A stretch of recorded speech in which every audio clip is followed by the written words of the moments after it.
The scene opens with Poppy, a New York City-based travel writer, struggling to write her latest vlog.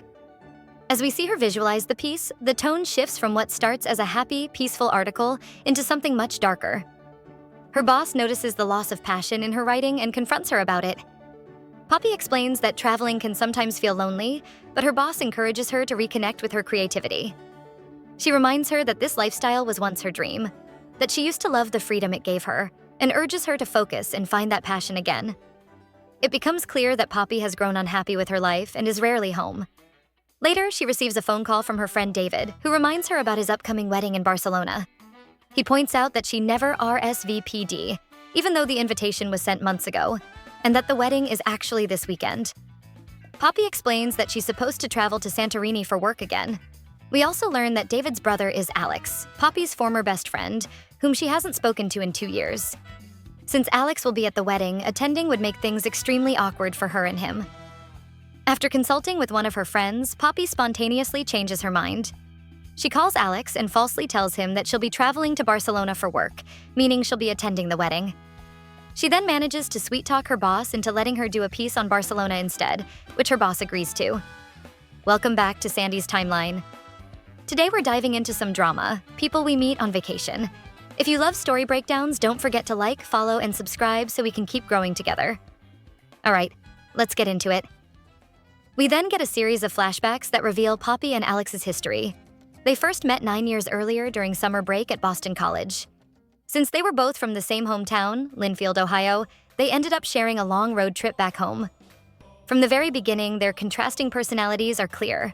Poppy is carefree, extroverted, and spontaneous, high-spirited in everything she does, while Alex is more conservative, soft-spoken, quiet, and particular.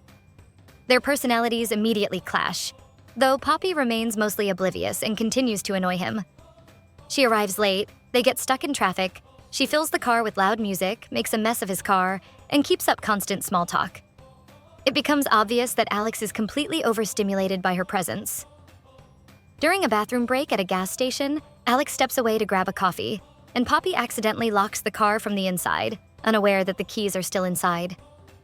Assuming Alex has them, she doesn't realize the mistake until it's too late, forcing the pair to share a hotel room for the night. Alex is careful to respect his relationship and immediately informs his girlfriend, Sarah.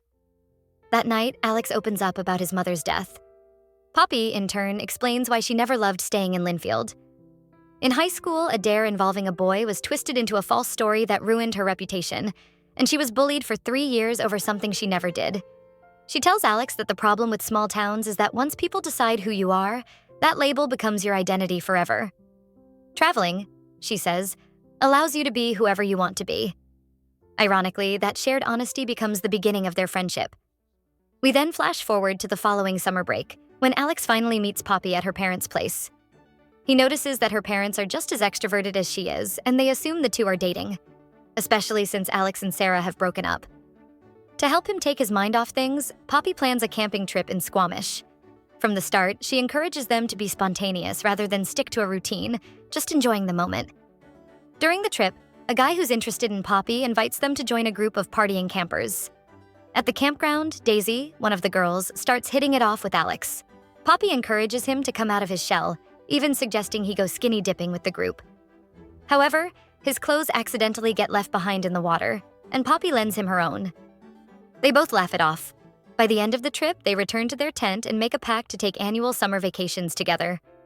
Even though Poppy plans to drop out of school for an internship as a blogger at a New York publishing magazine, their summer tradition continue.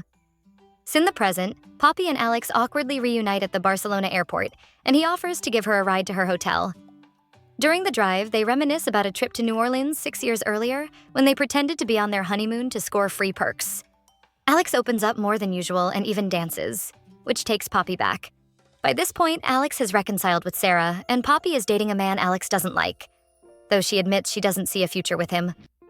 Through these moments, it becomes clear that feelings between Poppy and Alex may be surfacing. In the present, Alex attempts to fix the air conditioning in Poppy's hotel room, but suffers a back spasm and is forced to rest. They recall a trip planned to Norway 4 years earlier, which Poppy had to cancel due to illness, prompting Alex to come to New York to take care of her instead. Alex later invites Poppy to the rehearsal dinner, saying that she is like family to him. There, he discovers that she lied about being in Barcelona for work. She was actually meant to go to Santorini. On the way back to her hotel, Alex questions her motives, and Poppy admits that she missed her best friend. Alex admits the same.